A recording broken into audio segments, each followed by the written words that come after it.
still a lot of stuff to deal with.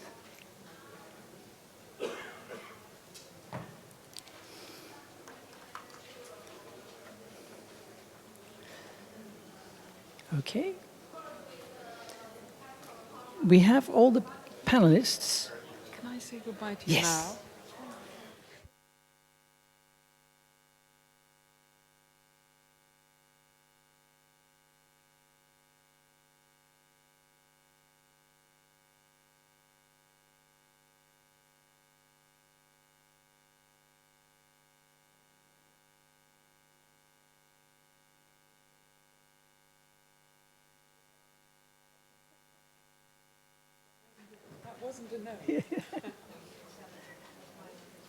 Okay, please take your seats for this important closing session.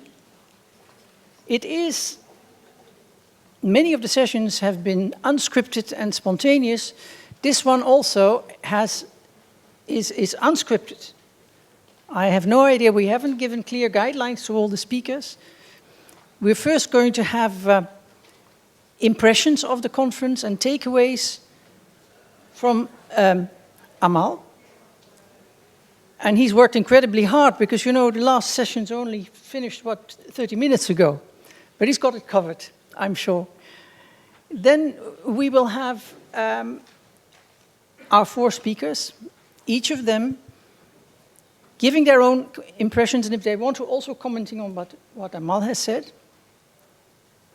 Then we will have Amal make some further comments, and then we'll throw it open to you.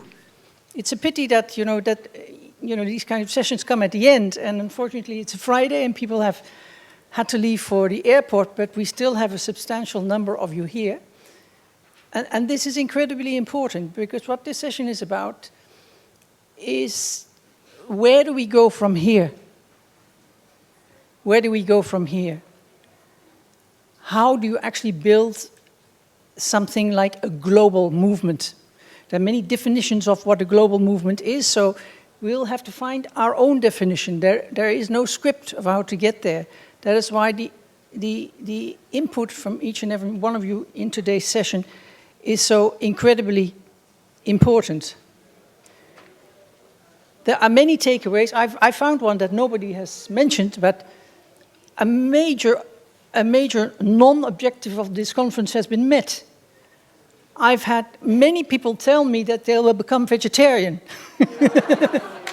So that's a good one. Before we start, I want to say something about the opening session. It's something Maha pointed out to me after the session. She thought it was a good session, but where was the positiveness? Where was the positiveness? I thought that was an excellent point. And it shows that today also, in whatever you feel you would like to comment, focus not only on what you would like to achieve of the many things that are not yet in place of the structure, but also think of what you learned from each other about positive developments, positive experiences in various parts of the world that we can take forward. Because if we only if we only focus on what's not working, we're not going to make much progress.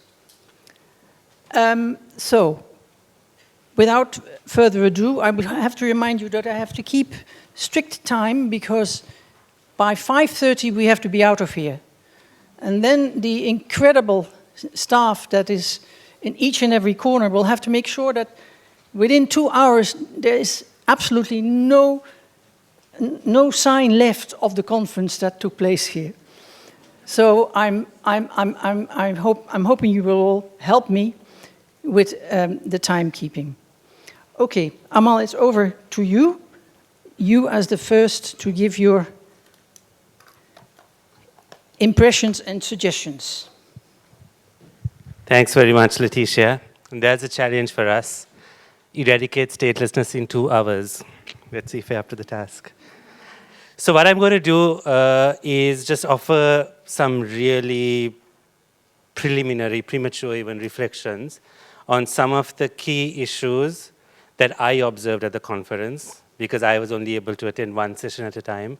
I also missed many sessions because there were other parallel events happening as well. But I want to pick out 5 issues to just focus on, to focus our minds in terms of what I feel, and I think what we would all collectively agree, are some of the biggest challenges that still remain before us. And this is not in any way meant to undermine any issues that are not mentioned. It's just quite a random pulling out of 5 of the issues that I think are most pertinent. And after that, if you would allow me, what I would go on to do is share some further reflections of mine, not on the issues, but on the conference, before handing the floor back to my fellow panelists to talk about the idea of building a global movement. So, reflections on the issues. We started with the Rohingya, and I think we have to end with the Rohingya. It is an extreme example, I would say it's a caricature even, of the worst impacts of statelessness in numerous ways around the world. From deprivation of nationality, to the denial of legal identity and legal status, to the denial of the child's right to a nationality, forced migration, persecution, genocide. The Rohingya crisis exemplifies the worst of everything we are trying to combat. Importantly, there are also lots of very important institutional mechanisms at play and things that are happening on the Rohingya crisis. We have developments in the ICC, the International Criminal Court. We have developments at ASEAN level, the Association of Southeast Asian Nations. We have developments at UN level.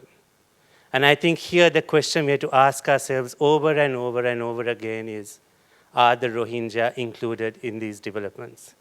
Are they parts of these processes? Are they being consulted? We need to take our cue from them. We owe it to them. That's our obligation. I want to conclude my thoughts on the Rohingya issue with the words of my fellow panelist yesterday, Hafsa, who I had a dialogue with. And she said, we were not born stateless, we were made stateless. And I think that captures the essence of statelessness, where statelessness imposed on a people, on a person, is an act of violence. And I think we need to stand up against it. The second issue I want to talk about is the child's right to a nationality. We had earlier today the wonderful panel with Neha on it and many others as well. And I would like to say that if we were able to assert this very basic rule that we see in the Convention on the Rights of the Child, that we see in the 1964 Convention on the Reduction of Statelessness, etc., etc., etc., we will be able to, at the very least, ensure that no child inherits statelessness from his or her parents. And here too, I would like to reflect on some of Neha's words. She said at that panel, why was I denied a citizenship certificate? What I couldn't decipher in my heart and mind was how I was a threat to my own country. How would barring me from my rights protect other people? Why was I a threat? What will the world gain by stopping me from living as a free human being? What does the world gain by making millions of people stateless? Now, the issue of the child's right to a nationality is also really closely linked to birth registration and documentation and legal identity. It must not be reduced to this, however, and there is a danger that it may be. It is a much bigger, much more robust principle of international law. But even the legal identity component of it, the documentation component of it is important. We all received these beautiful ID cards at the conference. Some of us got less beautiful ones. And I don't know how that made you feel. But how would it have made you feel if you were denied entry into these sessions because you didn't get the beautiful ones? Just think about that. Thirdly, I have to talk about citizenship stripping. It's an issue that's really prevalent, and the trajectory is upwards. As we discussed in our panel on day one, everyone has the right to a nationality, and the deprivation of nationality is a punishment. Just to put this into context, this morning I heard that Germany announced its intention to strip citizenship of foreign fighters. This is a live issue. It's happening before our eyes, and I think we must be outraged, and I need to see that. Fourthly, I think we owe it to everyone here to also take a step back and reflect on the real underlying issues. For minorities, for women, for migrants, the underlying causes of expulsion, of exclusion and deprivation, they're racism, they're patriarchy, there's xenophobia, and I can go on. I would like to think that if any one of us in this room saw a racist man manhandle a minority child, or saw a misogynist man say something derogatory to a woman, or saw a xenophobe harass a migrant on a bus, that we'd stand up for them and we would do the right thing. When racism, xenophobia, and patriarchy are couched in laws and policies and official language, we don't show that same outrage. We stop seeing things as right and wrong, and we start trying to make adjustments. We start trying to find mutual ground. I don't think the Kuwaiti Bidoon or the Nepali mother or the stateless refugee in the Netherlands is searching for mutual ground. They are demanding their rights, and we owe it to them to stand by them. Finally, I want to pick on another country situation, the situation of the Dominican Republic. If you look at the current situation of Dominicans of Haitian origin and the level of attention this still receives, I think it's an example of a massive advocacy success, but a massive success for the Dominican state. And this is something for us to really reflect on. Our friends, our brothers and sisters from the Dominican Republic, they've done everything right.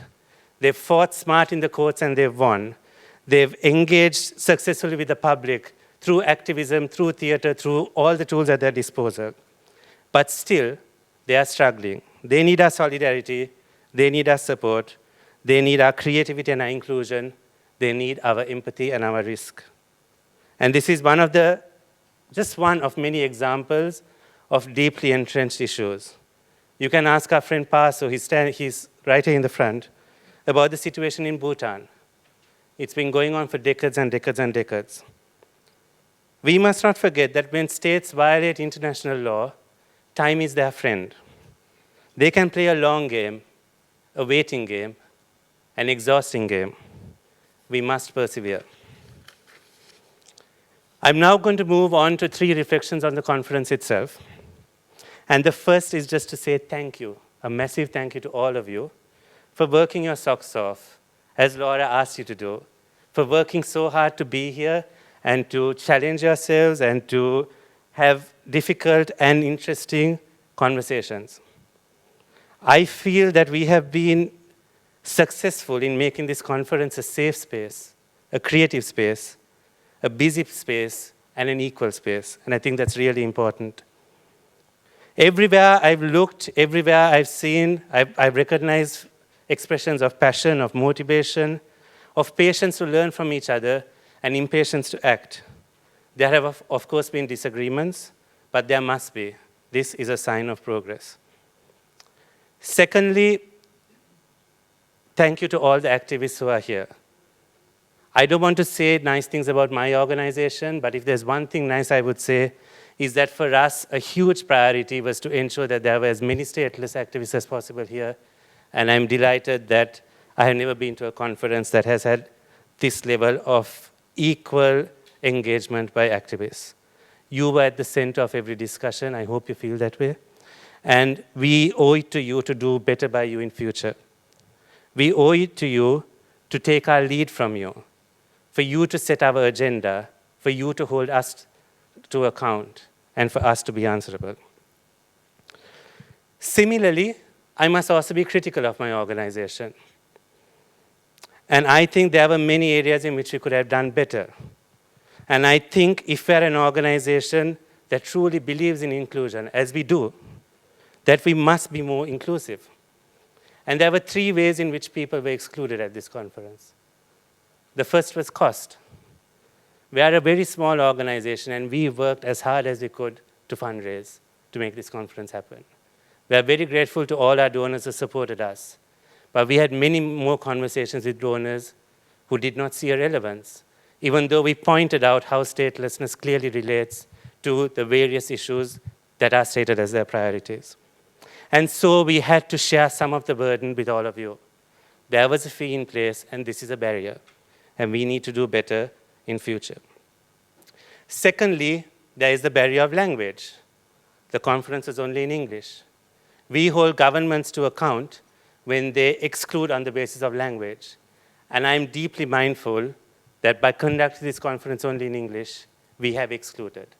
Those of you who had the courage to be here, even though English isn't your first language, and to speak and to listen and to engage, I thank you for your generosity. But we need to do better. We need the resources to do better, but all of us also need the mindset to do better. And the third obvious one is obviously borders. Borders is the perennial challenge when we work on statelessness. I don't need to say any more about this. And so we recognize all of these challenges and the fact that the conference is poorer for not having those people who really should be here. You may have noticed that at every Grand Challenges panel, there was one empty seat on the stage. That was our tribute to those who should be here, who should be speaking, who could not. Also in the heart, the space just outside this, there's a chair in the center to the absent. On that, I've noticed people have started writing the names of people who should be here, but who are not. If you haven't done so, I encourage you to think of one person who you would have liked to have been at this conference, who could not, and just write their name on it. I'm going to stop there and pass the floor back to Leticia. Thank you.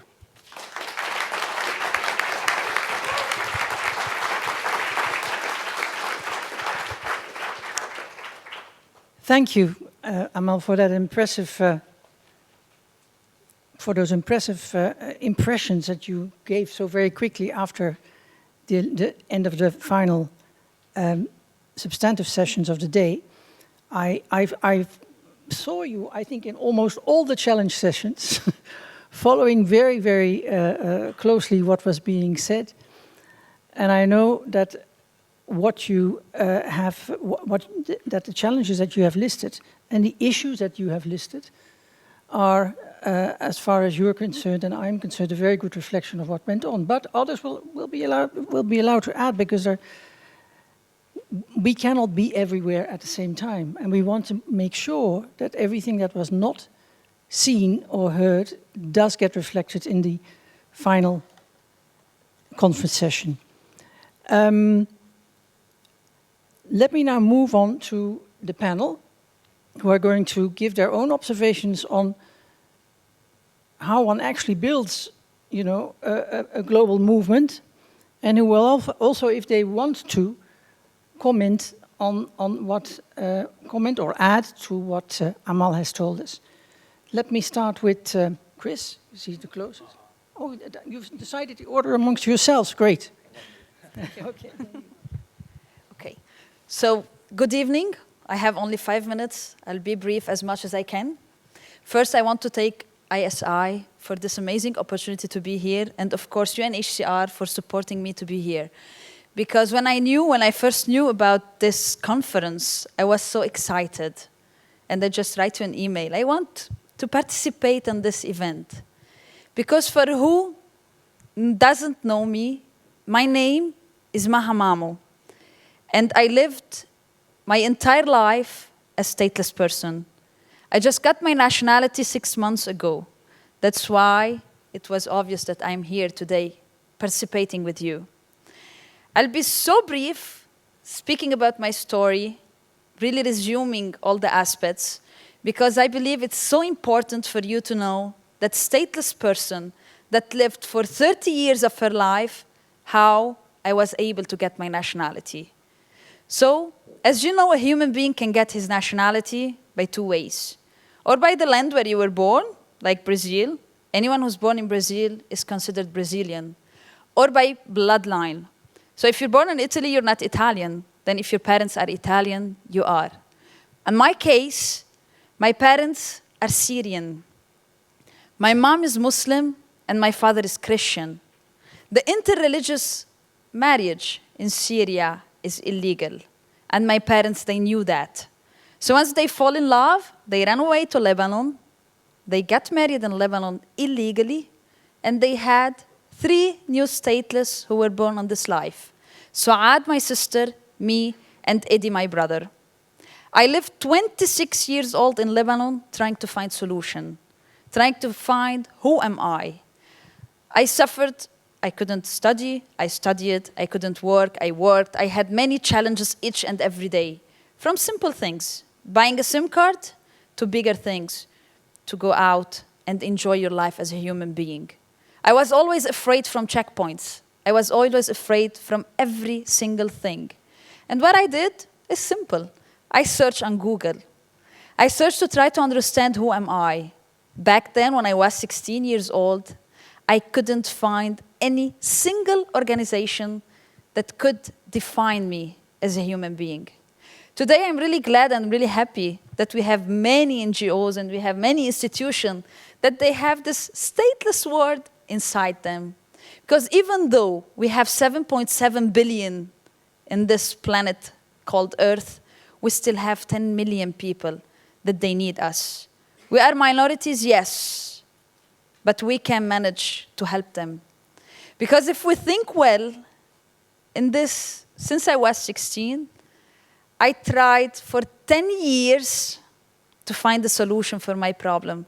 For 10 years, I sent my story all over to the president, ministers, NGOs, institutions, anyone who can really knows and try to help me. And the only country that helped me was Brazil. So in 2014, I went to Brazil not as stateless person, but as refugee. In Brazil, they didn't even have in their laws a definition for the word stateless. Since then, I started my activism. I started to believe I can change, why not? Now that I'm here, maybe one day I can get my Brazilian nationality. I started to do documentaries, making speeches, and I knew about the I Belong campaign. The I Belong campaign is a UNHCR campaign that says in 10 years they're gonna end statelessness worldwide. So for me, my brother and my sister, that was the hope. In 10 years, we're gonna end statelessness. In 10 years, I have a chance to be a person, to be a human being. So I decided to fight. But this fight wasn't that good. Because after 1 year and a half that I was in Brazil, I lost my brother. He was killed while they were trying to rob him in Brazil. He died a stateless person. I couldn't make his dream come true. I couldn't make him a citizen of this world. But he died and he could manage to get his death certificate, which is for everyone, just a simple document, right? You can get it simply. But for stateless people, it's not. When we're born, we don't have our birth certificate. You live your life as shadow, and you die, and you don't have your death certificate. The simple dignity of a human being. My brother did it, and the mission started to be more and more strong. Because I believed in UNHCR. I believed in the I Belong. I believed in the social society that they're working all over in the Americas. I believed in our Ministry of Justice in Brazil and the Ministry of Foreign Affairs. On May 2017, the law was changed. We had a full chapter that speaks about statelessness. That first, identify those stateless people. Because how you will help people if you don't know who they are? Second, they facilitate naturalization. So on October 2018, on 4th of October 2018, I became Brazilian. I got my Brazilian nationality. Today I'm naturalized. I have my nationality. But it didn't mean that I have to live just a normal life again. I believe that I couldn't make my brother's dream come true. I made mine and my sister, we became citizens. And there are 10 million people worldwide that they need our help. I can speak about the Americas because I'm more active in the Americas. I participate in many courses, in many things with UNHCR and alone in the Americas. I know that we're improving. We're having many best practices in Brazil, in Uruguay, Paraguay, Costa Rica, in Dominican Republic, in, Colombia, of course. Colombia, they are working so hard to give 20,000 child nationalities. But it wasn't done just because I was speaking about my story. It wasn't done just because the social society are doing a hard job or the UNHCR. It was done because we knew and we were able to give this human face to statelessness. That's how, then that's why we have an example here, Anna Maria. She's director from the ministry and from the country itself. And why not doing in other countries as well? Well, this is my second conference in this month in Europe. I was in San Remo last week, and this week I was here with you. I was so excited that the conference is called World Conference. I got so happy that when I got here, many people recognized me, and I was so shocked, honestly. But seeing those people telling me that you were inspired by my story and you're feeling that you really want to change something, seeing and participating in many panels, especially in the Middle East, knowing many stories about the Kuwait Badoon, the Qatar, and all people that they were Oman, I didn't know about those stories. Even though I receive every day many emails and many tweets and many messages from many people that they are trying to reach me to help them. I'm an activist that I believed in change. I believed in the future. I believed that we can change. And being here as well with the World Council Church and seeing that they have a regional representative from each corner of this world made me feel really happy. Because we have problems everywhere. We all know that the laws existed from 500 years, the concept of having countries started. And laws were written by human being. And the human being failed. We do many mistakes. So together, I hope after this conference, we still get in touch and we still keep in touch. I'm ready to help anyone in anything I can. Because those gaps, we can easily solve them. Statelessness is not a political issue. It's not a religious issue. It's a humanitarian issue that could be solved in political decisions. And I believe all of us together can do a big change. So thank you, Laura. Thank you, Amal. This was an amazing conference. I learned a lot. It was a little bit academic, as I told you. I'm not used to such kind of conferences, but I was so happy seeing many people that are doing their research and they are trying to study and they are trying to find ways. And I hope you could use those researches on having real solutions. Especially now, again, I'm going to speak about the Americas, sorry, but that's what I know. In Bahamas, they are working hard to remove the discrimination of women inside their laws. So from 3 weeks, I was in the Bahamas. I spoke with the people. I spoke with the ministers as well, like the commission that they have. And it was amazing because people, they think they are far away from being stateless. But trust me, maybe one day, and I hope this doesn't happen, it could be you, the next person. Thank you. Thank you.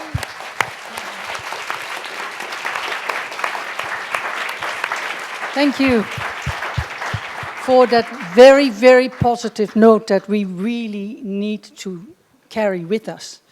It's the spirit that should guide us over the next couple of years. Thank you so much for what you said. And Chris is next. Yes, I've not. Is it on? Yeah, I've not had the pleasure to hear you before, Maha, but I've been told how you have the power to change hearts and minds, and we really saw that. And yeah, as Letitia said, I think we really need these positive stories, particularly as in the 10 years that I've worked on statelessness, at times it has sometimes found a bit like trying to push a large stone up a very steep hill. And those of you who know me will know that I don't mean that at all in a defeatist way. I'm actually, I feel privileged to work with so many colleagues who share this strange passion for pushing large objects up a hill. And I feel genuinely inspired by the people in this room and the energy of the discussions.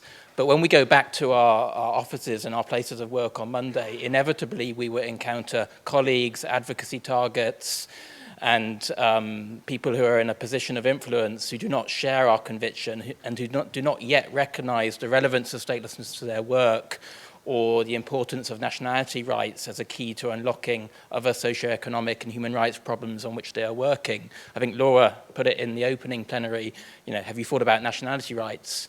we must never tire of asking that question, but I think one lesson from this conference is that we can maybe ask it in better ways, and we can be better at connecting with people outside this room who can help us achieve the change that we are seeking. And I just have three areas of observation about what a global movement should look like, or considerations in setting up a global movement. And the first is the importance that it takes an intersectional approach. Stateless people are not homogenous, they are not all the same, so they require particular solutions. And I think Amel talked about the need to both identify and break down the power structures that perpetrate statelessness, so patriarchy, xenophobia and racism. And I think intersectionality emerged from Black feminist analysis, and it's been really exciting and I think my colleague Nina is particularly excited to see this need for a gendered approach developing during the conference. And in the session yesterday, I think it was Alison said that in working to develop a feminist intersectional analysis, we need to recognize that at the moment not many feminists know about statelessness, which moves me to my second point about the need to broaden the coalition of actors. So yeah, we need more organizations working on gender and child rights issues. Benyam this morning talked about how the Committee on the Rights of the Child has increasingly recognized nationality as an enabling right, but he also recognized the need for a more cross-cutting approach with CEDAW and other committees. I think Kerry talked about the need to train UNICEF protection officers, but also about the opportunities to engage the wider child's right community. But I don't think at this conference the large international child rights NGOs are represented at all, and we have tried to engage them over the last 5 years. So there's more work to be done there. Similarly, in the discussion on 16.9 and legal identity, it was highlighted that we need to engage the techie folk who will be implementing a digital agenda. We need to make sure they're thinking about privacy and human rights concerns. We need to involve the World Bank, who are also present here, who are not present here, sorry. And the fact is that the sort of digital transition agenda, that will be done in 10 years. We can't wait to a conference in 3 years to engage them. We need to find spaces to engage with them already. Likewise, we need to engage more labor unions, private finance, and organizations working on health and employment and education issues. And then my third point is also something which Amel picked on, is it's crucial that our global movement both amplifies stateless voices and ensures their full agency. I mean, this is really a no-brainer, but it's no surprise that in the 19 countries where reform has been achieved on gender discriminatory nationality laws, in almost all those countries that change has been led and achieved by women's rights organizations, but they need more resourcing.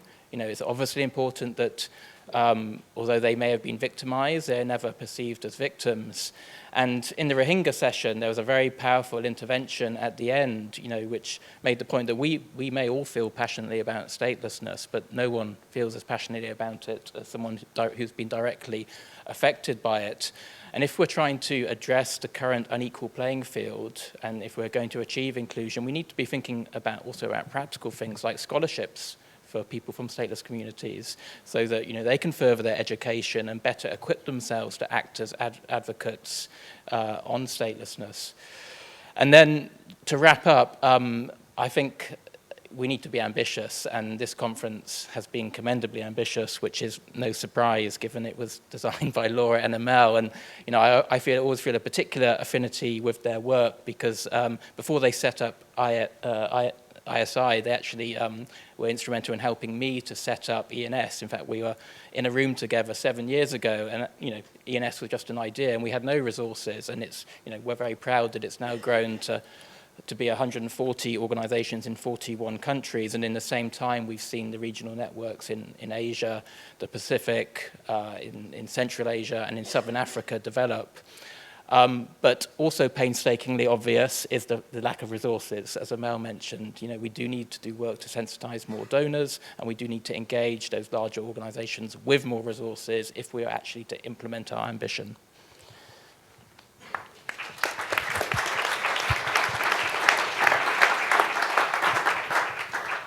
Thank you very much for mentioning a couple of very important points that will help us think about how to broaden the coalition of actors. And I was particularly struck by the mentioning of the digital agenda and how we can influence that, because I think that's something that came out from many of the different sessions that I have attended. So, next one, David, please. 5 minutes. 5 minutes. If I could have written a Miles speech, I'd read that out actually instead. But there were some really kind of quite powerful moments within this conference, and they related to. I was often not able to sit through the whole sessions, but sometimes I caught a glimpse of something which challenged my own perceptions. One of the questions Amal gave us was there a moment where you felt there was something pivotal or that may affect your future perception of things? So for me there was. It was in the session yesterday, the identity dialogues. I caught the end of the session and I heard Jawad Farouz talking about love. And it was quite a shock really, because you kind of think that's not necessarily the language or the conversation you're expecting to have. Statelessness is often described in quite technical terms. It's described in terms of conventions and articles, national statutes, common law, failures of jurisprudence. And for that reason, the conversation around it can be quite exclusive. It's possible that might be the reason why people like me weren't really aware of what statelessness meant, or didn't have a sense of a conscious understanding of it until I bumped into Amal. And he first explained to me what statelessness really meant. I knew about social exclusion, I knew about xenophobia, about polarization, I knew about hatred, I knew about national borders, but I didn't quite understand this. And for some reason, it's because it had been talked about mainly, I think, in terms of the technicality. We know that statelessness can happen through legal aberrations, anachronisms in law, which leave loopholes and tragic situations which affect not just individuals, but millions of individuals. We know it can happen through the malicious acts of governments, deliberately excluding people that should be under their duty of care and saying that they no longer feel obliged to. But it can also happen through the benign indifference of people like me, people that are outside of that situation, not in those conversations with the UN, feeding on the world's kind of problems through the consumption of media, through the newspapers, through the internet, and through the TV, and not fully connecting that this is not only a specific issue about a specific group of people, but it's a tipping point. It's a thing which affects all of us, because I don't believe it's a legal issue. I think it's a perceptual issue.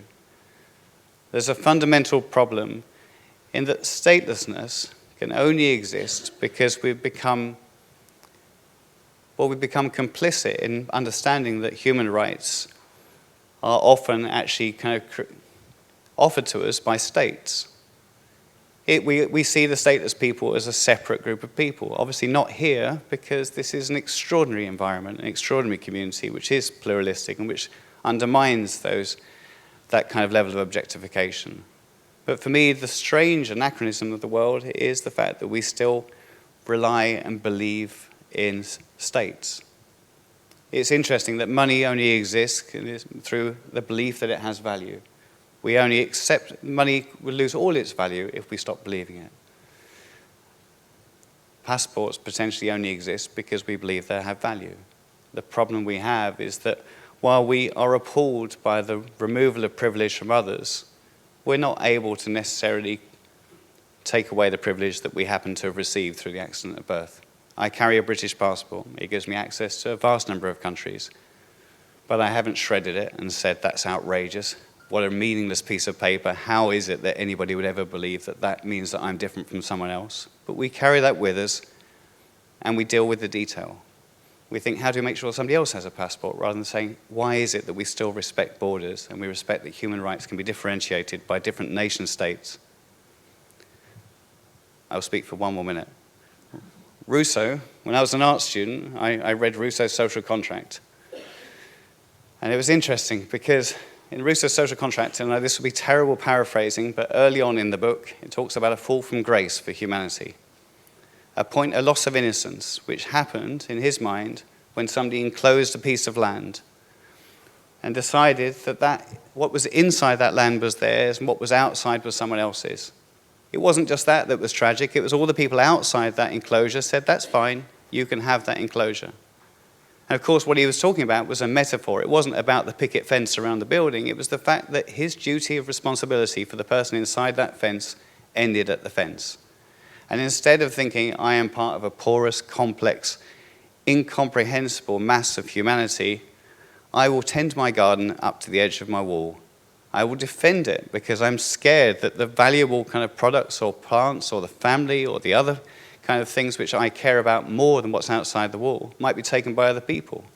I will keep the inequality if I'm lucky enough that my garden grows, rather than tearing down my own fence and recognizing that it was a flaw in the first place to believe that that was a reasonable convention. Jawad mentioned that it was about love. It was about the problem was that we are able to limit our love. We can limit to the people we know, that we can identify, that we can recognize, to our family, to the people that have the same language or the same religion, or that live within a comprehensible but abstract entity like a town or a country or a county. And if it was possible that we didn't accept the boundaries of our love should extend only to these arbitrary boundaries set by others, then so many of the things Amar was talking about could never happen. Statelessness is important because it's an extreme. It's the most extreme, violent reduction of somebody's rights and their ability to hold a state accountable. But it's also important because it reminds us that before that tipping point, there is a massive,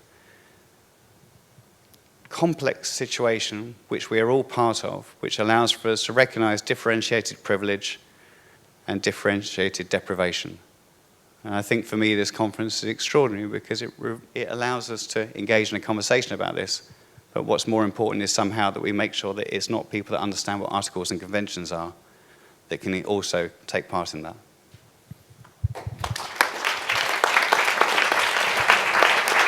Thank you very much, David, and thanks to you, but also to your amazing team that have made, I think, all of us see the other side of the reality that we think we see as the reality, but that there are very many different dimensions out there that we have to recognize and that we grow and become more positive if we do so.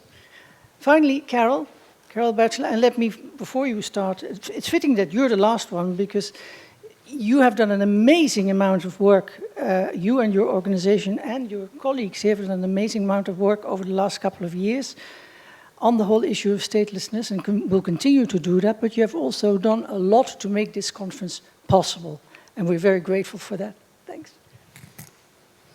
Oh, thank you very much for that, but I really think all the credit goes to Laura and Amal and you and others who've been involved in developing this conference, getting so many people gathered here today, just in the closing statements, the scope of perspectives. It's inspirational, it helps us take stock of where we've come from, where we're at, and where we need to go. And that's something that's really striking me in the course of this conference. I first started working with UNHCR as a consultant 25 plus years ago with expertise on nationality issues, and I was asked, what should UNHCR's role be, particularly when it comes to the situation evolving in the former Soviet Union, former Yugoslavia, former Czechoslovakia? What happens if people are not in the initial body of citizens in the newly emerging countries? What happens if those people ultimately decide that they'd like to be on the move? What happens if those people who are on the move become refugees? And you sort of see the progression, the fears that were being expressed by many states about what would happen to people who don't have a place where they say they can belong. And we have, over the course of those 25 years, certainly not me, my colleagues and many of you, who have brought us to a place where we can say, we heard the special reporter yesterday say that the comments of Hannah Arendt, that nationality is the right to have rights, that we've moved past this, that there's something inalienable about being human and being on this planet, and that we each have human rights by virtue of being human, regardless of our nationality status. And I think that we can see such a progression. The Refugee Convention, the Statelessness Conventions, the post-World War II efforts that talked about nationality in a certain way, but didn't talk about it in an individualized way, that has been expanded. Not as much as we would have liked to see, but it has been expanded through the notion of human rights, through the notion of the best interests of the child, through the accountability that we hold each other to in ensuring, for example, that a woman can convey her identity, that she actually has an identity for herself, that she could perhaps extend to her spouse and certainly extend to her child. We are more advanced on those fronts than we were 20, 30, 40 years ago in a certain way. At the same time, and this is why I think such an event is so timely, we see a discourse, we see that sense of fear, we see that worry about the other, we see instances in which those who are stateless, or those who are foreigners, or those who are from another group, or they speak a different language, or they come from a different ethnic background, different religion, on and on and on. It's acceptable to talk about exclusion today in a way that even a few years ago would have been extraordinary to hear. And I find that very worrying. We heard things like that before some rather major conflicts in our world. We heard things like that before and during World War II. And we can go back through our history, and I'm raising this because as somebody who's been involved on and off in this issue for now close to 3 decades, I hope that we won't find ourselves in circumstances that we had years ago where there were very few people who were aware of this problem, who were engaged in the topic, who had any commentary to make, who were focused at all on the issue of statelessness, that we don't find ourselves slipping backward. Something that we've not talked a lot about because it's not the object and purpose, so to speak, of this event. We say that we don't want anyone to be stateless, we want them to have a nationality. They get a nationality, problem solved. The reality is not all nationalities are equal. There are people with a nationality who cannot join us here today. And I take very much to heart the comments that were made about the construct of the state and the construct of the globe. Whether it's on this topic or the environment. We saw a little feed on my phone today, the hottest day ever recorded in France. We can't afford to build walls. We can't afford to stand behind enclosures and think that on this planet we have a collective future. So on this issue, I want us to go forward. UNHCR, our former High Commissioner, now the Secretary General of the United Nations, launched in 2014 the I Belong campaign because he felt that that there was a sense of urgency, that we needed to bring change, and that we had to bring focus in order to get change. Because we talk about change in the abstract, and nobody could understand this better than Maha. She helps us understand it, what it means in the lives of individuals. Change is important, and it's all the more important for it to happen during one's lifetime. Waiting for change to take place a year from now, 10 years from now, 20 years from now, when we get around to it, if it can be prioritized. Just the example that's relevant in so many places today of a mother being able to convey her nationality to her child, her identity to her child. We were afraid to talk about this. We were afraid to talk about nationality. We were afraid to talk about gender. We were afraid to talk about the rights of the child and the identity that the child will have. We've made progress, and we are going forward, and we have many, many instruments and constructs, and they're important because nationality is given by a state. And one of the first things a state does when it comes into existence is to adopt a law which says, these are my citizens, these are the ones that are part of my state, and those are the ones that are not part of my state, and this is my identity. But there are 7+ billion of us on this planet, and we all have an identity as a human being. We have a collective interest in our survival as human beings, and making each other somehow the one that is outside versus the one that is inside has never served our collective interests as human beings. So one of the ways in which UNHCR is trying to bring focus is this campaign. We're halfway through it this year.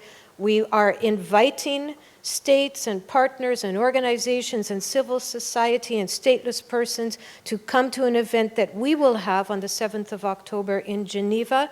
And we want to hear from everyone what's been accomplished in the first 5 years of the campaign. More importantly, what is your pledge? What is your commitment to ensure that by 2024, statelessness has ended? That means intersectionality. It means that this cannot be a discipline left by itself, left on its own. It means that we have to be thinking about inclusion rather than exclusion. It means we need to counteract the statements that would separate us rather than draw us together. And it means that we must remember the human face, what it means to be somebody living in a world divided into states, divided into nationalities, who cannot say that there is any single place on this planet where they belong. That is what we want to combat, and we can successfully reach the outcome of this campaign in 2024 and beyond. Thank you.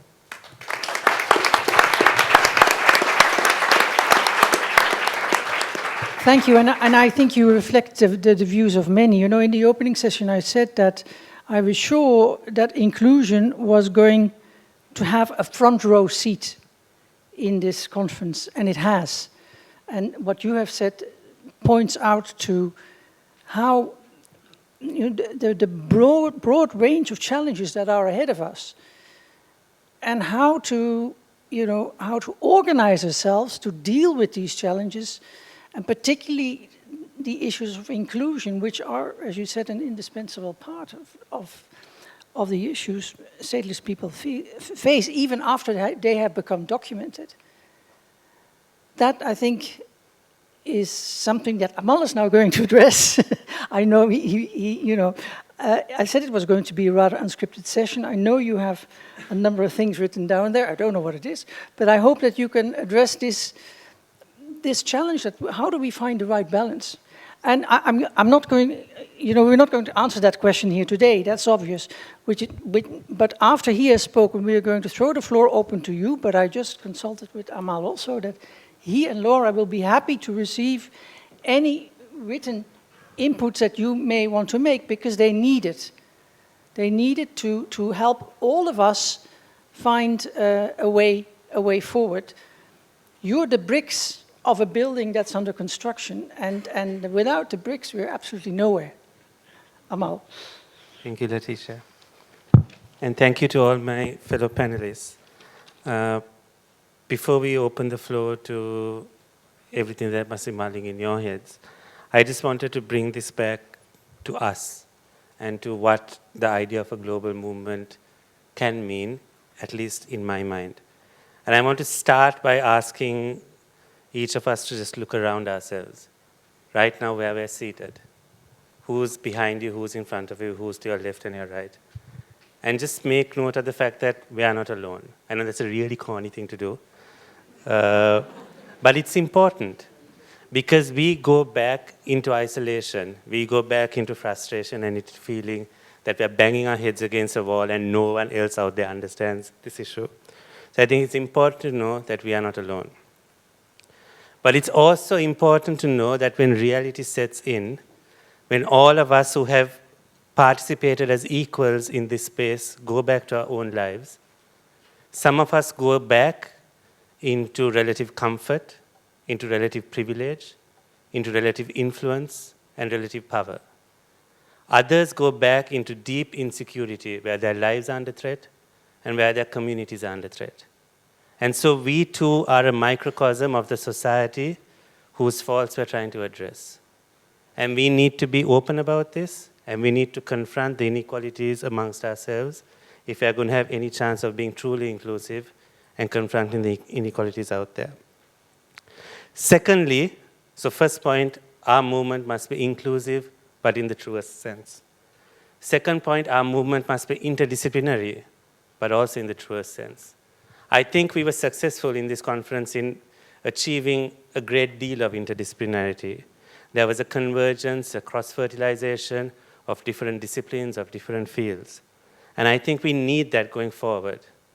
But we also need to recognize that it's not just a field that needs to be interdisciplinary, it is each person. I am interdisciplinary, you are, etc., etc., etc. Christie the poet, Fateh the playwright. I can go on. We all need to learn that we are at our best when we combine our skills, when we use all our tools to make the most of what we have to offer. And thirdly, our movement must be effective. And what does this mean? What does success mean to us? That's a question we're often asked when we go for job interviews or when we apply for funding applications. And we are often confronted with very short-term, sometimes self-defeating notions of success. We reduce the definition of success to something that we can claim, something that is smart. Success can be only defined if it is specific, if it is measurable, etc., etc., etc. And so we develop our projects, our campaigns, our conferences in a way which allows us to show that we are successful. We think small, we think short-term. We think about doing something that can tick a box and make something happen. But is this really success? By that measure, I think this conference is a success. But I would like to think that for this conference to really have been a success, we'd have to reflect on it and its impact over the years to come. Because I think success is really something much more intangible. It's a legacy. It's what happened in a fleeting moment when two people had a conversation, a connection, a commitment, maybe a growing trust, which results in something greater happening in the future.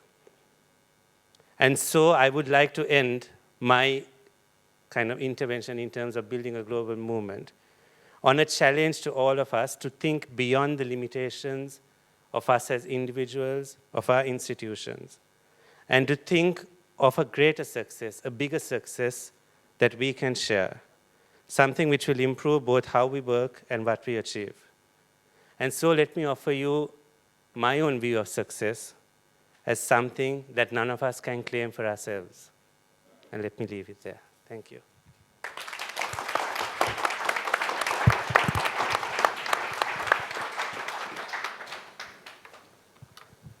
Thank you, Amal. Now it's your turn. But before I give you your turn, I would like to point out that, as you have no doubt seen, that on your chairs you will have found some question forms, some forms with questions that we really hope you will answer, and if at all possible, to hand them back to the reception when you leave. I think it's, speaking of effectiveness, your comments, your observations, your criticisms are vital for us all to move forward. We will not have all that much time left. We have about, I think, 25 minutes that we can spend on questions from the floor. I know there will be many. Let me start at the back, because the back is always neglected. No one at the back? Then you over here. Yeah. Do we have somebody with a roving mic? Okay. Yes. Yeah. And then the gentleman here in front. Thank you very much. First of all, I want to thank the council group, the artisans, that they done a brilliant job here too. I attended some of their activities and one of the sessions. I think we should believe on the art is an essential tool, part of the advocacy. It is not secondary. So really, they done a great job. Definitely, all this success will be said to all the well-organized by ISIs and the rest of the group. Thank you, David, mentioning and quoting me. Einstein, he introduced his relative theory, and he introduced the time as another dimension. I think the fourth dimension, which is absent in entire issue, is the love. We've been here for 3 days, but it looks like just an hour, just we arrived. Why? Because there was a love everywhere spreaded. So more we spread the love among us, more we feel that we don't feel that much time. Thank you. Thank you very much. I'll take a number of comments and then I will go back to the panel. Thank you very much. I want first to thank all of those who's wearing orange badges, because they help us too much. I'm grateful for all of them. And I want to thank those people who serve us with food. They were patient with us, they were polite, and they were kind. And also I want to thank the Institute of Stateless here in Holland, in Den Haag, and all of you who arranged this thing. I want to speak about just quick 3 things. I paid £350 as active, while it was difficult for me to pay it as active. I have no fund. I do it myself from myself. It was difficult for me to pay it. I hope that I was invited, not paid by myself, to come to that thing. The other thing, that we didn't have cards like the other people who printed for them cards. We were stateless in this conference also. So I wish you take this in your account. And the last point is to the UNHCR. We are in Kuwait. We lost our trust in this organization. How can they make us trust them again? Because we hear from them beautiful words, but on the ground, we see different things. Thank you very much. Thank you. Yes. Thank you. My name is Professor Malunitel. I'm from Melbourne. Firstly, I would like to thank the organizing committee and Amal for inviting me. What I felt in this conference is just want to say I attend many conferences. Most of the conferences, they're very, very good, but don't criticize them, they're very good. But then you go there as a participant, you come back as a participant. But to be very honest, maybe I'm a stateless person, and then that environment is created with statelessness, but I feel more belonging. Honestly, I really mean I feel more belonging. You've been treated equally, and you've been given opportunity, and then I think this is something what I'm taking back is this. It provided me a sense of belonging. In Australia, we always say in the meetings, when do you include refugees in your panel, in your part and all? You don't pick up tokenistic, but it's not tokenistic here. It is realistic. Inclusiveness is realistic. Much can be done, but I can really see that. And unfortunate what happens when my government change. I was promised by the government they will fund me to come here. They asked everything from me, the court, the trial, veterinary, and at last they said me, nah. And why? When it went to the bureaucrat on the top, the government changed. The government, what government in Australia. So, but I'm so happy and proud myself because the money will not buy this sort of platform. So the amount costing is it doesn't have no significance because being here and presenting and talking on the issues and learning so much from other stateless people, that's very important, and I really, really appreciate it, and thank you so much. And now my question is quickly, now when we go out from here, what is the commitment that I or any one of us will make in the life of one stateless person? For academic, you might have presented a fantastic paper published. For me, I spoke about my community people, everybody has done, but then what it means to that person what it means to one person that we want to make less stateless. So I'm going home thinking that. Thank you so much. Thank you for your comments, and I should say that we are very much indebted for those who were able to pay their own way. We know for some of you that was very, very difficult to do. I think I can speak on behalf of the organizers if that they had hoped to have more funding available so that many more of you could have been brought without having to charge an entrance participation fee. But that is something that, whenever, and as soon as we, for our next conference, whenever it is, or not particularly one as this, but for other meetings, additional efforts in fundraising will have to be made in order to make it possible for these sessions to be as representative as possible. Any one of you want to comment on what some of the other speakers have said? Thank you for all the thank yous you said. And I think many of you will agree that there was an extraordinary feeling of belonging around the conference. Who else would like to make a... I see over there against the green pillar. Yeah.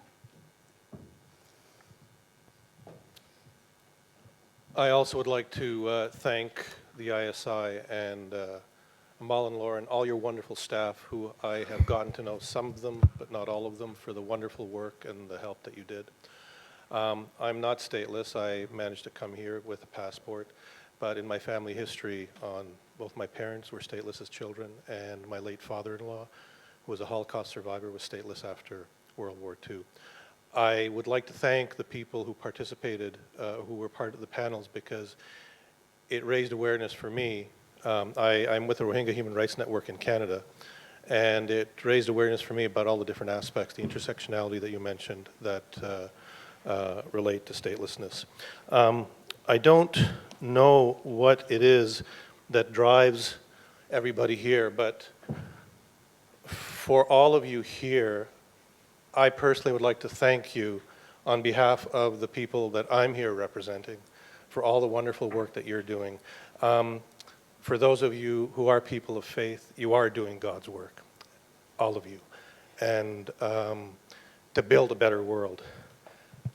Because of, there was something I wanted to say.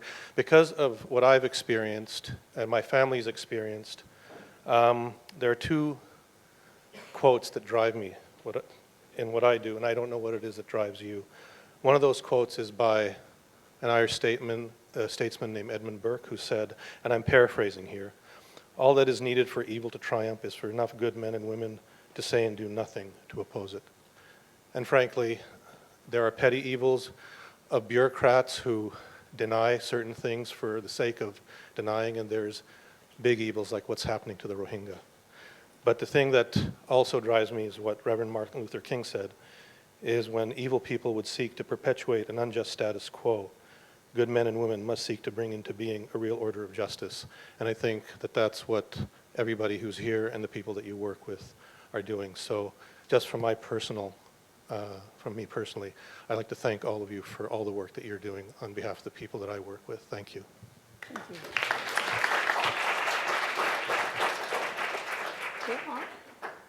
Yeah, since you're there, there's a hand. Yes, please. Thank you again for this opportunity for us to be here and representing the Rohingya community.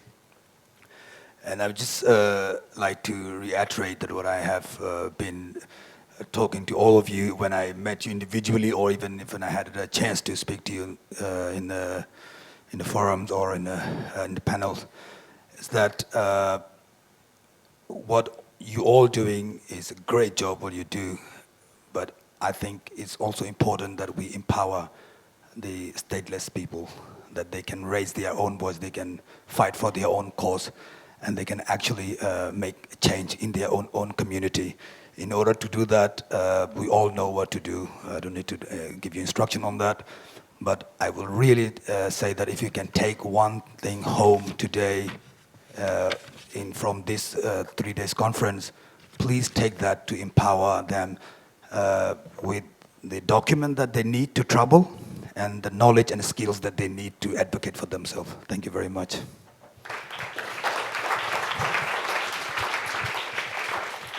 Thank you. If you walk around there, there are two hands here, two ladies.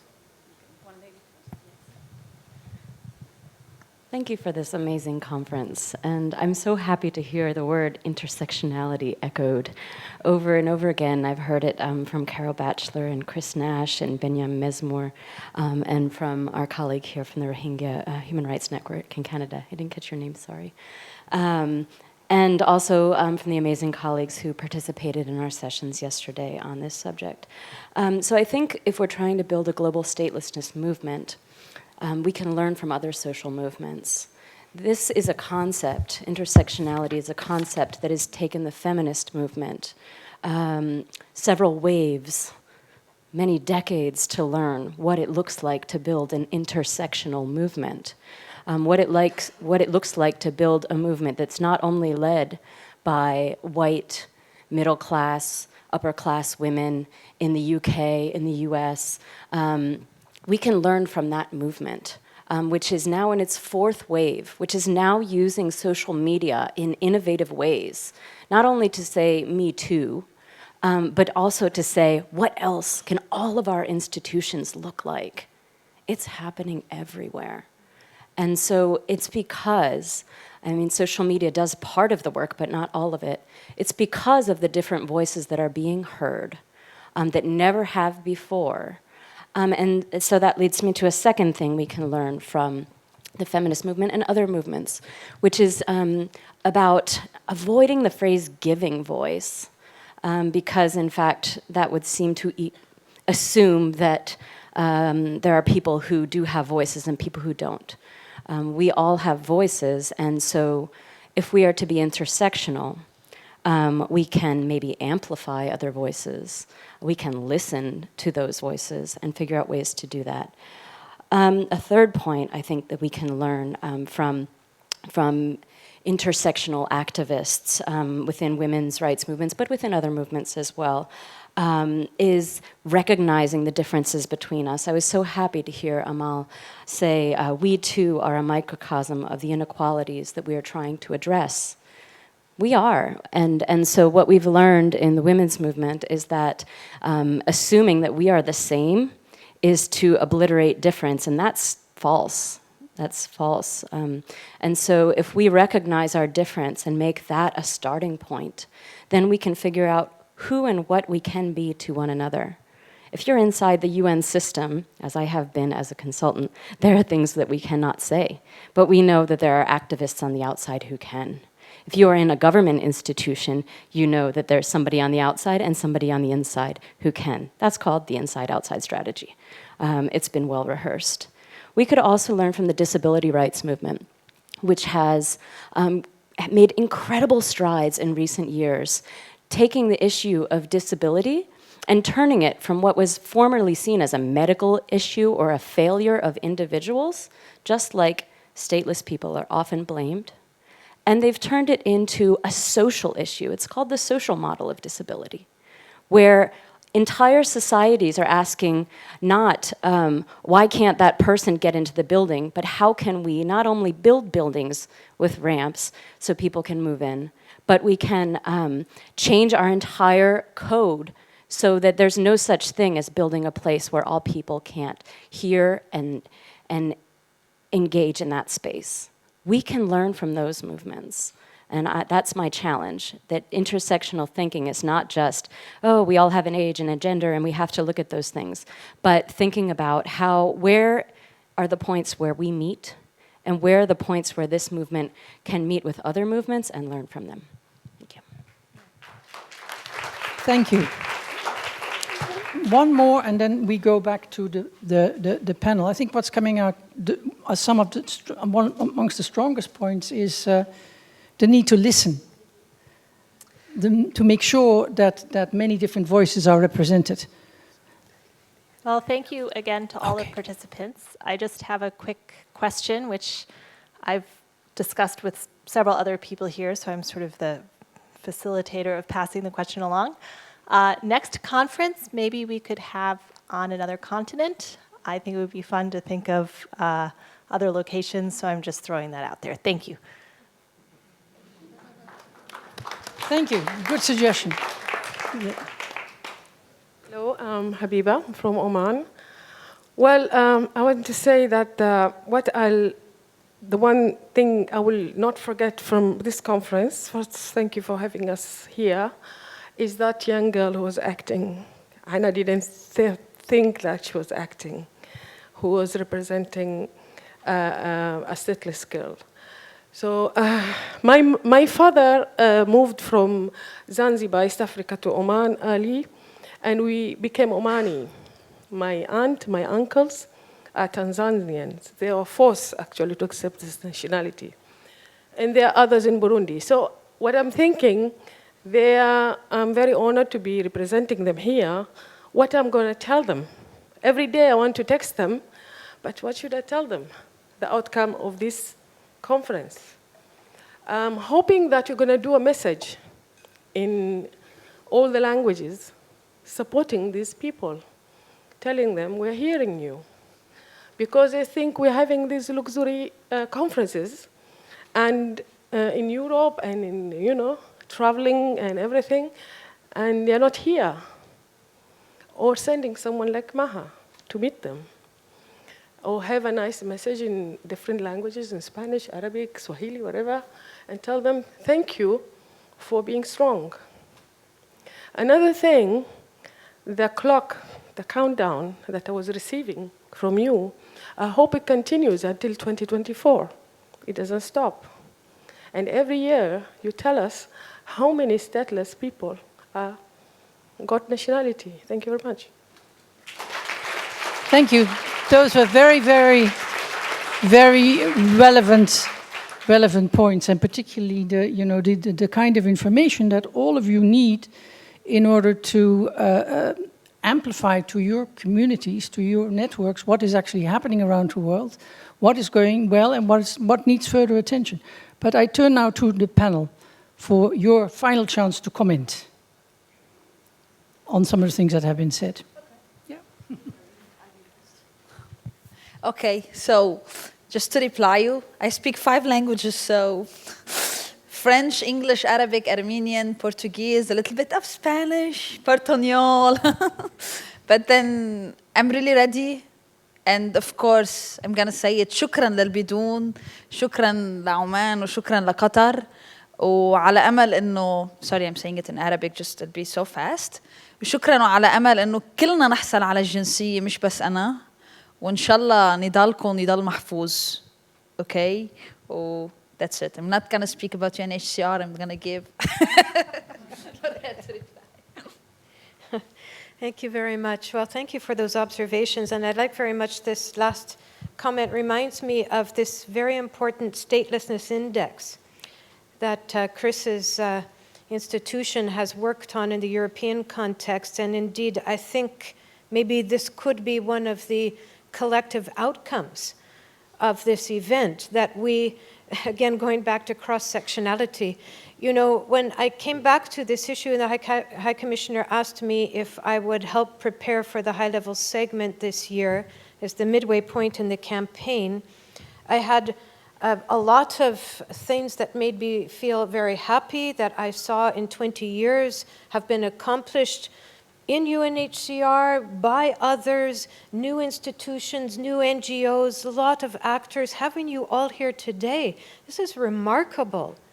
It was a very sort of lonely outlook some 20, 30 years ago. So there's been a lot of very, very positive change. There's a lot of expertise, there's a lot of wisdom, and we need to tap into that. I also had some disappointments or things that surprised me. Just for example, here we are in 2019 with all of our technology, and each one of us at any point in time can look up pretty much anything we want to know. Take with a grain of salt, perhaps, what you find on the website, but you can get information on pretty much anything nowadays. Try finding out the number of stateless people on the planet. in our statistical reporting in UNHCR, we have only 1/3 of the states in the world, and some of that data isn't even from states. How do you solve a problem if you don't know where it is? You haven't identified it, you don't know the scope of it. Very often, we will hear about problems from you. And you turn to us, you turn to others to make interventions with states, and sometimes regional organizations will intercede with states, and so on and so on. If we do this collectively, and I appreciate that there are instances in which UNHCR would like to achieve more, would like to do more, is advocating for more, and we're not able to get to that more. But if we do this collectively, if we have a global movement, if we start with a map, every country in the world, what do their laws say, who's on the territory, who is stateless, then we know how to triangulate and how to help states resolve the problems on their territories and resolve the problems between themselves. This is not a good neighborly situation to be in. To have stateless persons. I was discussing with some officials earlier this week, talking about stateless persons on their territory. They didn't create the problem, but the people exist on their territory. You have to do something. It's not as though by not giving them a legal identity or saying they're there or calling them stateless that they will disappear. They will still be there. So we have a lot we can do on good neighborly relations, and I think our collaboration is absolutely fundamental. And I would look forward to participating in a conference, however far down the road that might be, and it would be wonderful if on the first day we actually can look up and say, this population here, that population there, this individual, this is a very human individual story and challenge and problem. And that's something, as UNHCR, we would really look forward to collaborating with you on. Thank you.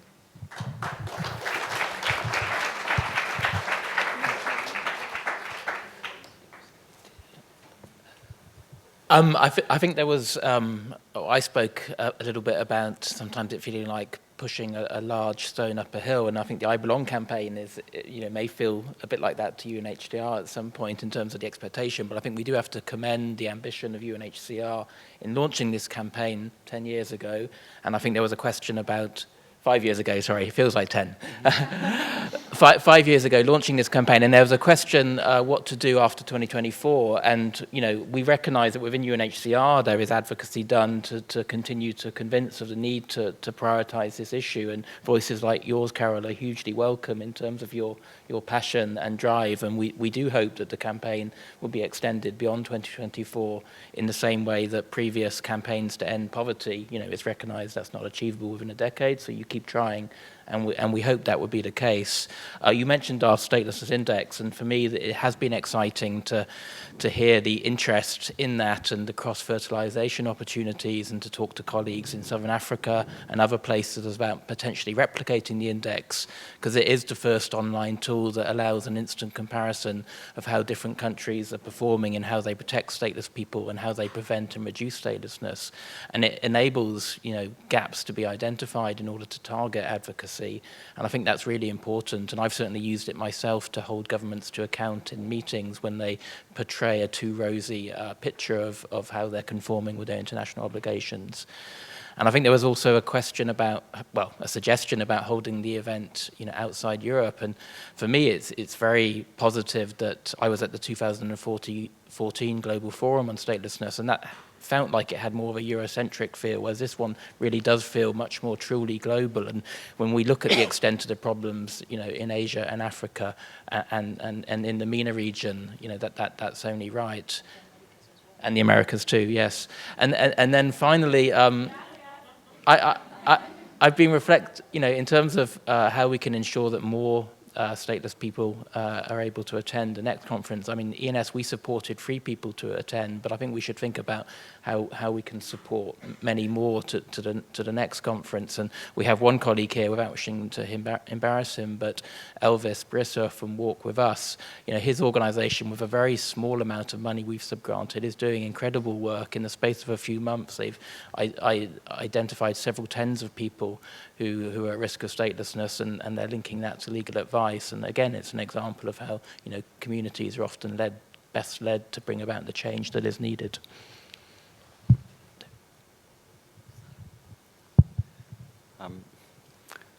We must be coming to a close, I presume, with the session. So, yeah, soon. It's just, well, okay. Thank you for your comments about the art program. I just wanted to mention something because I didn't really get to that in my 5 minutes, but I just wanted to kind of thank you all for being part of this interdisciplinary conversation, and thank the artists and the other people in the room for really committing to being part of this process in territory which maybe wasn't the language and the territory which they felt normally at home in. And also for the delegates that worked with them, and for partnerships and dialogues that were formed amongst some of you here long before the conference, and many of you during the conference. It's been an extraordinary experience being part of this. And I thank ISI for taking the risk of sharing this space with an arts program as well.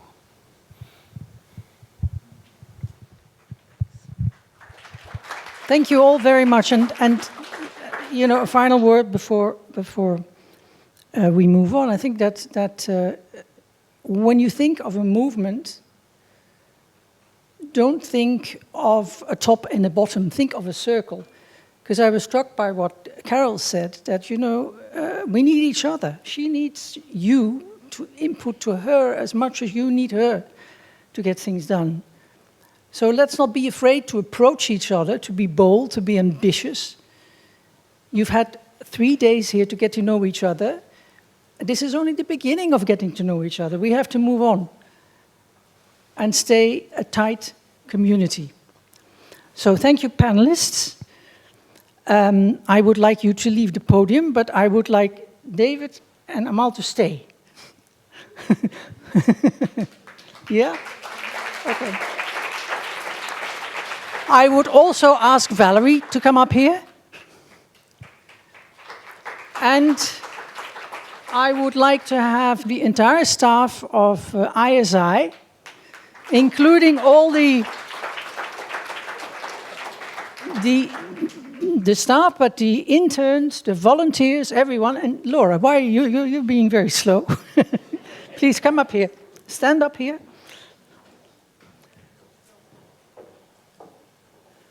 Yeah, all of you.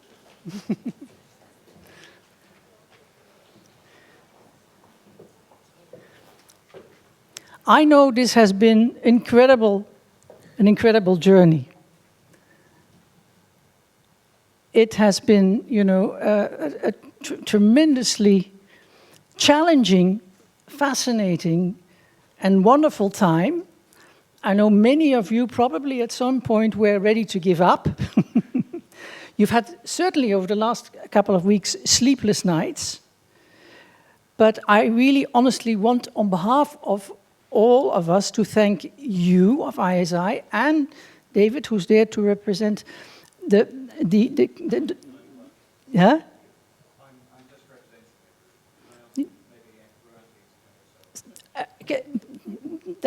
That I think we would fall off the stage, but in you we recognize them all, and the same with Valerie and her team. And it's amazing what can be achieved in just a couple of days. But the big challenge only starts now.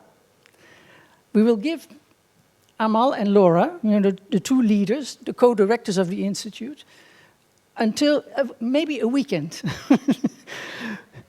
But I know that if you are following up, giving the richness of the debate that we've had, all the inputs have been given, you shouldn't wait too long to sit down and organize your thoughts. And that's really, I think, the best appreciation we can give you, that is what everyone would very much like you to do. And Maha and others have said, be ambitious. And so that challenge is not only to ISI and its two main partners, it's also to you, to come forward with your ideas, your suggestions. But first of all, when you get home, amplify what you have heard here. Share the experience, share the ideas, start discussing options that you can, within your own environment and within your own possibilities, set up. I think that would be incredibly valuable. And think of us all as a circle. A movement has to be a circle where everyone is equal and feels empowered by what we've done over the past couple of days to approach each other and to continue the conversation. So now I need the help of some volunteers.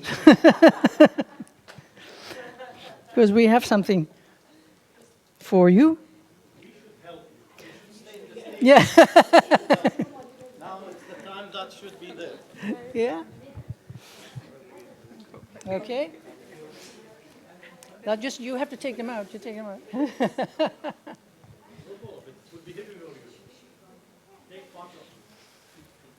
Yeah. I think first, Laura. Thank you so much. And thanks for asking me. And Amal. You're phenomenal. You carry so many. She's a brave woman. Oh, thank you. Amazing. And then I'm just going to go down the line. Everyone. Thank you and your entire team. Yeah.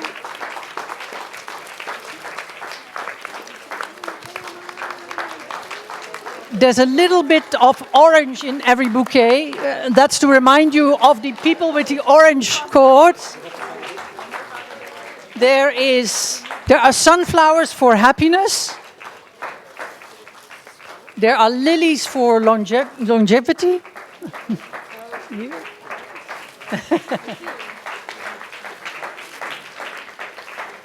You have enough? Thank you for your help. Do we have enough? Are there more coming? Yeah.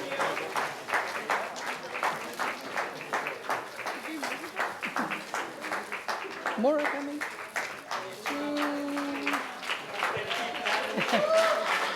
We did it.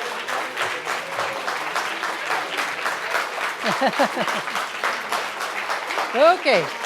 That's it. Everyone has one. This is for you. Oh.